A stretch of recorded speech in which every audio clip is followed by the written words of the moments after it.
dan pada akhirnya Nokia kesulitan keuangan dan terancam bangkrut. Kita nih lagi mau bahas tentang masa kejayaan dan kehancuran dari handphone merek Nokia. Seperti yang kita tahu, didirikan pada tahun 1865 di Finlandia. Jadi pada tahun 79 itu adalah masa jayanya Nokia. Jadi masa jayanya tersebut, Nokia tuh menguasai, mendominasi semua handphone di dunia ini. Jadi hampir 80% lebih semua penduduk di dunia ini menggunakan handphone dan mereknya adalah Nokia. Jadi kalau kita ingat pada tahun 1980 sampai ke 1990, semua rata-rata handphone setiap kita ketemu orang itu selalu Nokia. Dan di tahun 2000-an muncullah yang namanya handphone itu BlackBerry, Android, dan iOS. iOS itu Apple. Sehingga pada tahun 2014 Nokia tuh mulai kesulitan.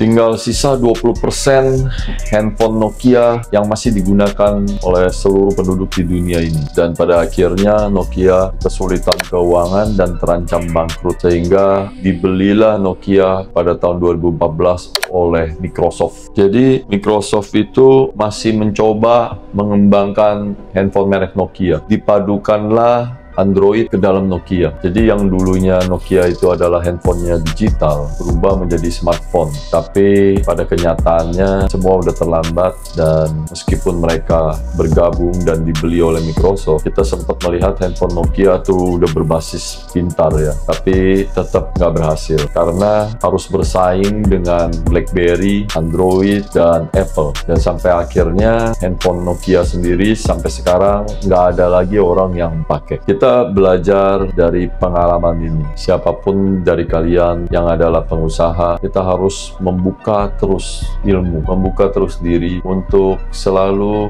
belajar dan bisa berkembang, menyesuaikan keadaan dan perubahan dari dunia ini. Jangan pernah keras, sama seperti kita. Dekor interior ini, kita akan terus memberikan saran kepada konsumen kita untuk mengikuti perubahan zaman. Jadi dulu tuh ada yang namanya model Eropa, tapi seiring dengan krisis ekonomi di dunia ini, berubahlah mereka tuh masuk menjadi model minimalis, di mana tuh banyak yang bisa dihemat. Tapi semakin kesini dunia makin susah, sehingga kita munculinlah namanya model industrialis, di mana kita desain sealami mungkin, nggak begitu banyak menggunakan anggaran, tapi tetap hasilnya cantik. Jadi kita di Gapura Interior ini bisa menyesuaikan dengan anggaran konsumen, tapi memastikan bahwa hasilnya tetap bagus. Silakan hubungin kita untuk 100 konsumen pertama akan